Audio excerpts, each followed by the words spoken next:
Today's learning target. Somebody please read today's learning target. Hi, Danye. Go ahead, Devin. The students will be able to draw inferences from Zahara Didrikson. Didrikson.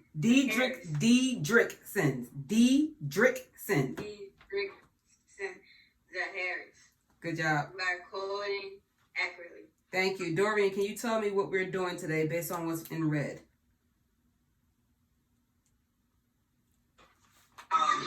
Draw inferences from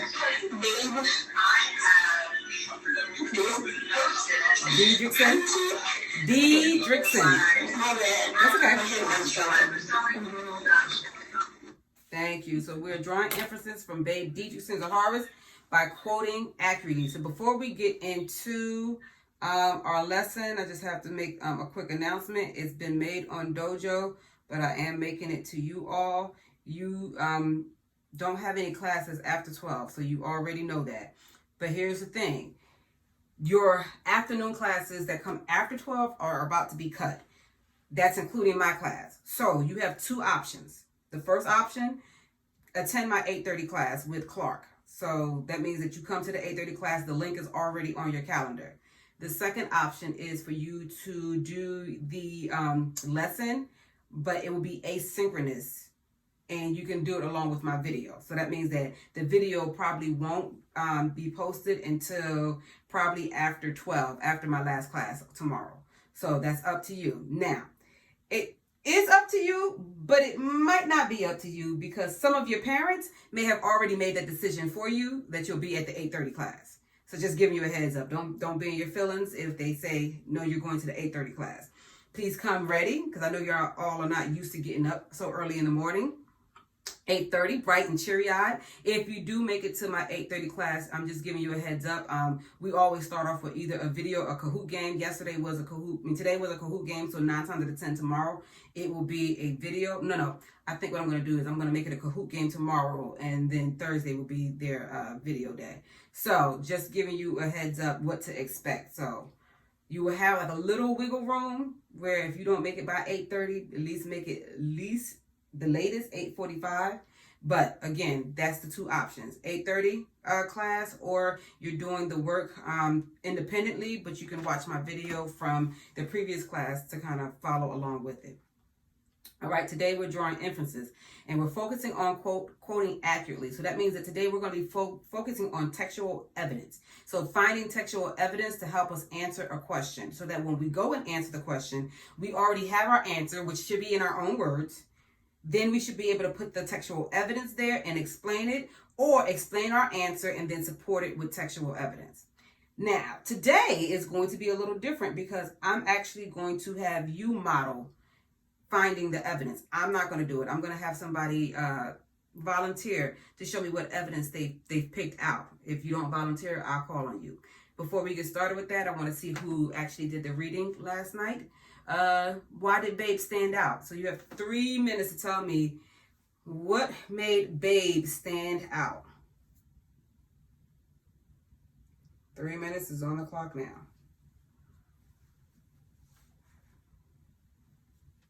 Mr. Brown, take that off your face so you can focus. Thank you.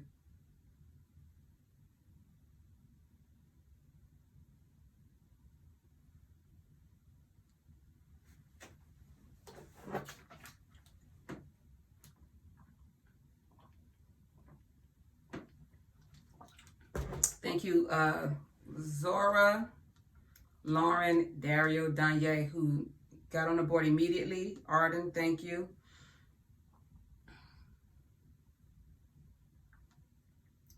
Sabian, Devin, Dorian, and Evan, I'm waiting on you. Thank you, Devin. Sabian, Dorian, Evan, what's going on?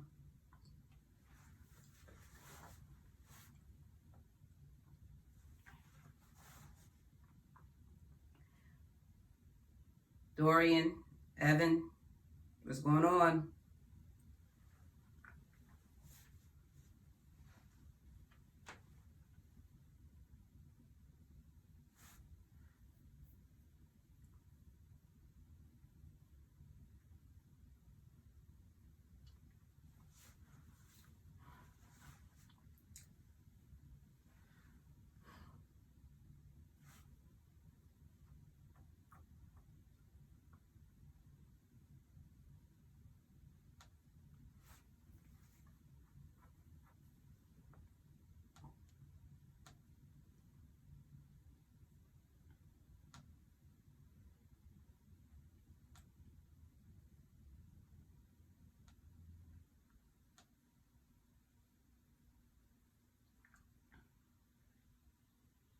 Justin, let's go.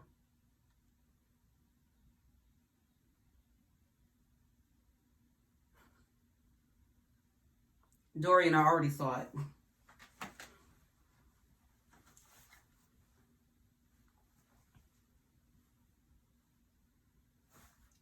Justin.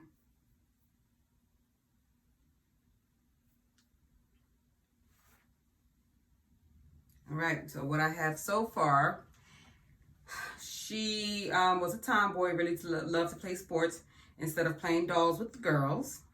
Good job. She played so many sports, and I was all about the sports and winning trophies and championships. Yes. She was, she stood out because she was one of some of the females that was on her team that played sports in general. Babe stood out because she didn't care what people said about her. She pretty much did what she was only worried about winning. She was a tomboy. Let me see what else.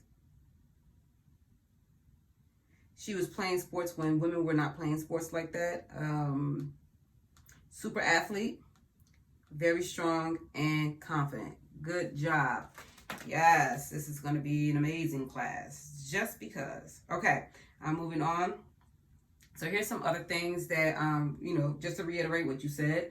One, she broke gender barriers. So when we talk about barriers, we're talking about anything that stands in your way, any obstacle, whether it's physical or if it's a system or if it's idea or a law that basically prohibits you from achieving your goals, from doing the things that you want to do or you need to do. And so she broke those gender barriers in professional sports and beyond. In this particular biography, it chronicles her life. So in order from when she was born up until the end, later in life. But there are different chapters that kind of breaks down like certain things that she had accomplished that they just focused on. And you're going to see it talks mostly about sports. They do mention some of her personal things, but it's always linked to how it affected her career. Or where did it come in her career?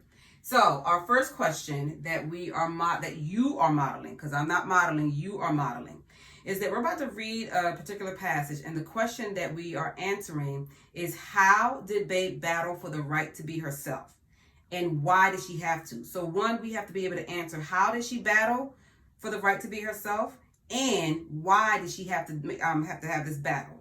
So as we're reading, you should be underlining any type of textual evidence that's going to answer this question of how she battled and why she had to battle. If I don't get a volunteer, I will be looking at the other screen to see who's picking out some really good information, and that's who answers will be shared with the rest of the class. I would rather you volunteers. I don't have to call anyone out, but again, that's up to you. We'll see as we're going along. All right, so here's our first two paragraphs. When Babe was growing up, those attitudes were being challenged. She was 9 years old in 1920 when the 19th Amendment to the Constitution finally gave American women the right to vote. That same year, the United States sent its first women's team, which were swimmers, to the Olympics. Women were demanding equality in many areas of life, and young women who loved sports had more opportunities than even before. Even so, competitive sports were still regarded as masculine territory. So that means that it was a male-dominant sport. An aspiring female athlete had to confront society's strict view of what a proper woman should be and should do. So this goes back to when we had our lesson on sexism, where there was an idea that women had to be feminine. And so this is what they're talking about with proper women. Young Babe Didrikson seemed to defy conventional notions of femininity. She had the natural grace and buoyancy of a born athlete.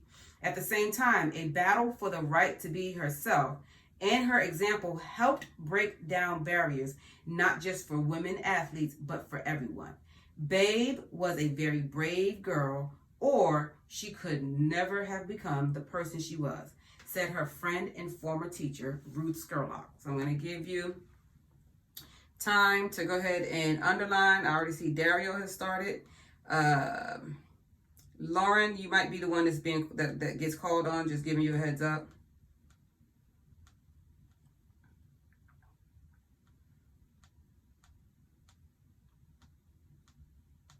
Okay. All right, it's gonna be Lauren. Lauren, you're getting called out. Your answer is gonna be the one that's gonna be shared. Thank you. Okay.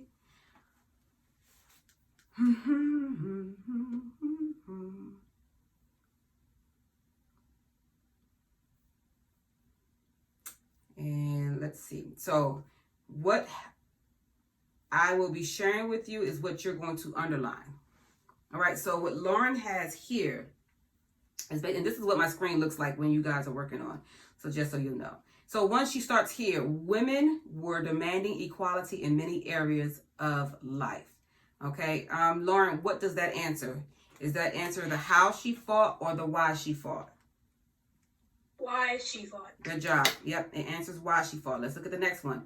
An aspiring female athlete had to confront society's strict view of what a proper woman should be and should do. Does that answer the why or the how? Also the why. Yes, also the why. All right, so now we're going to get down to this how, okay? So she starts here with a battle for the rights to be herself. Now, Lauren, what else could be used up here to talk about how?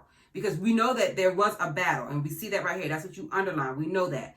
But how did she go about making sure that she was able to be herself? What does it say that she did? Looking at, and this is going to be in paragraph 2.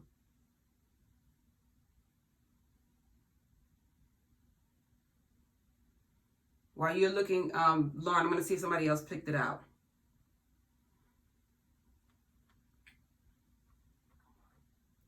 Evan, love, you're still not up here.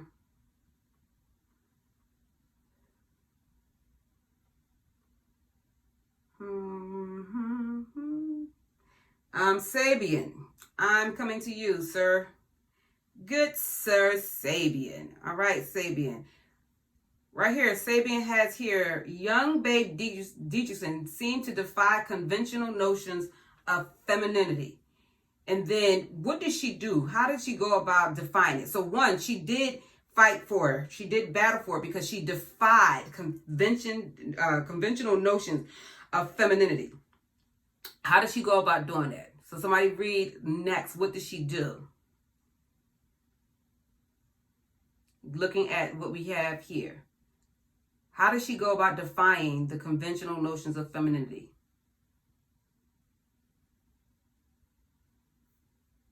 Let me know if you all see it. I'm going to see if somebody else.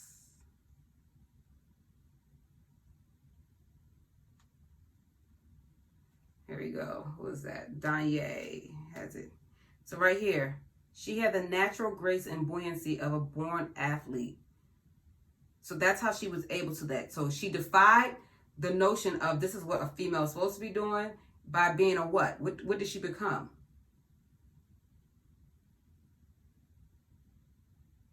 It says it right here in paragraph 2. What did she become?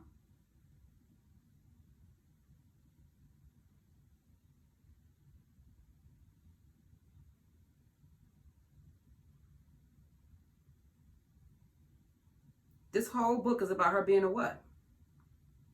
Go ahead, Zora.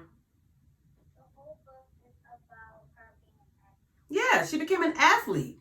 So that's how she broke down the gender barriers. It wasn't even just about sports. You all right, Devin? You good? You sure? No? Uh-oh. Tell me in the chat privately.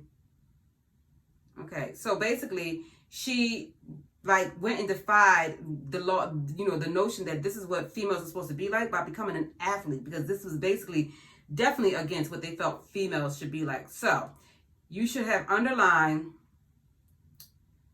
women were demanding equality in many areas of life. You should also have underlined, who was it to have it? Who was it? That she, Sabian. Young babies seem to defy conventional notions of femininity. And then you can put that she had a natural grace and buoyancy of a born athlete. So those are 3 that you should underline. Now, your job is to go and actually answer that question, the next question, based on the text evidence that you just underlined. So what I'm going to do is I'm going to make it student paced so you can go back and forth. But you should be on slide number 9. You should be on slide number 9.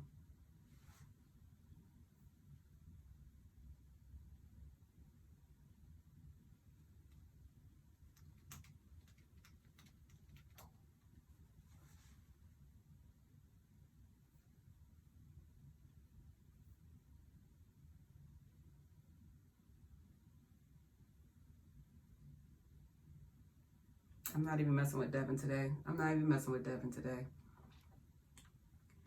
All right, so I see up here who's gotten started is Zora, Lauren, Sabian, and Justin. Again, this is one of those classes where you can be done much sooner than you normally are, but if you're not focused,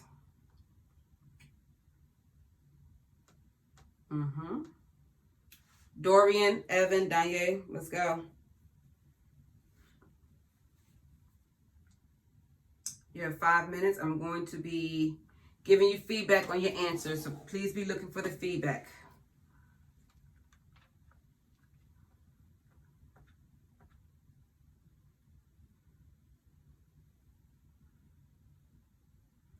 Ooh, Lauren, very strong start.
You have about 3 minutes.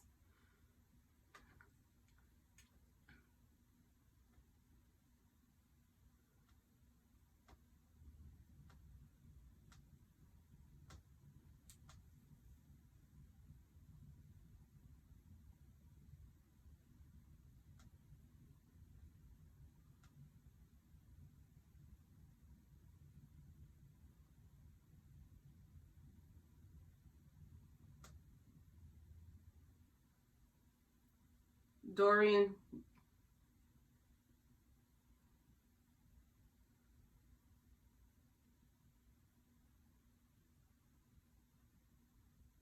Dorian.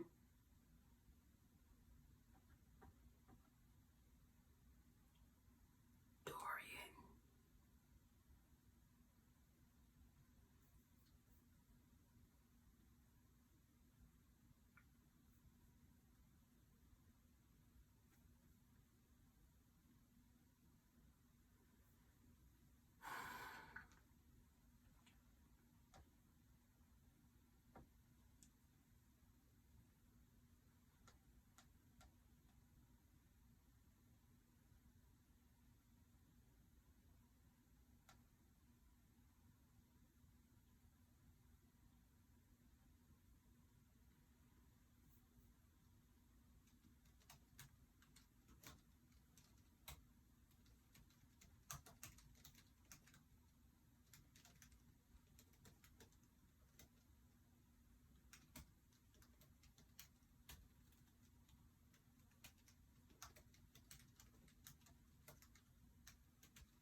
Okay.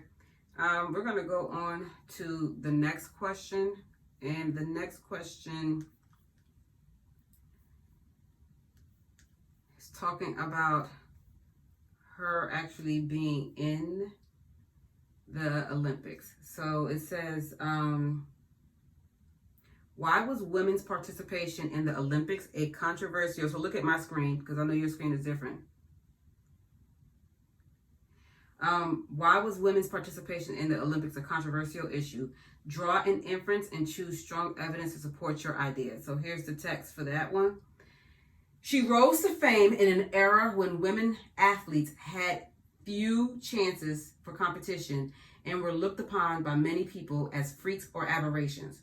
Girls in sports were considered tomboys and a little weird, according to Babe's friend and fellow golfer, Peggy Kirk Bell. When Babe made headlines as an Olympic gold medal winner in 1932, the participation of female athletes in the Olympics was still a hotly debated, controversial issue. Baron Pierre de Coubertin, founder of the modern Olympic movement, had assailed women's sports as against the laws of nature, an opinion shared by others who believed that competitive sports were too strenuous for the weaker sex. So going on to the question, why was women's participation in the Olympics a controversial issue? So meaning like, why did people have problems with it? Why were they going back and forth about it? And then draw an inference and choose strong evidence to support your ideas. You cannot go on past this particular slide until I give you feedback to go beyond the slide. So do not go beyond this slide until I give you the go ahead to go to the next slide, because I will be checking your answers and giving you feedback.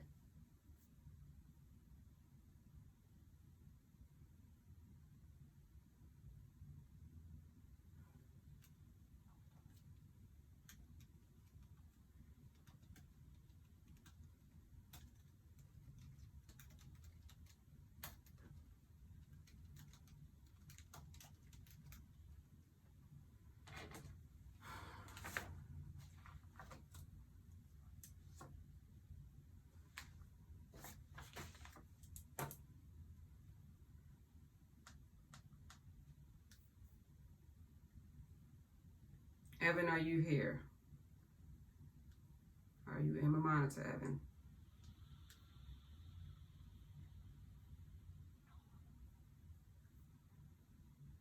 Everyone should be on slide 12 right now.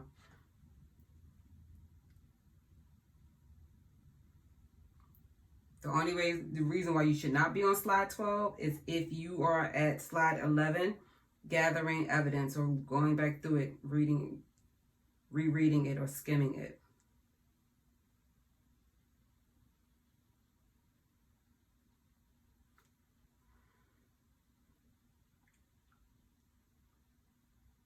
You are looking for evidence to make an inference as to why women's participation in the Olympics was a controversial issue. When you answer, please make sure you answer the question first. It was an issue because, and then tell me in your own words, like why it was an issue. Then come with your evidence and your explanation to show the connection.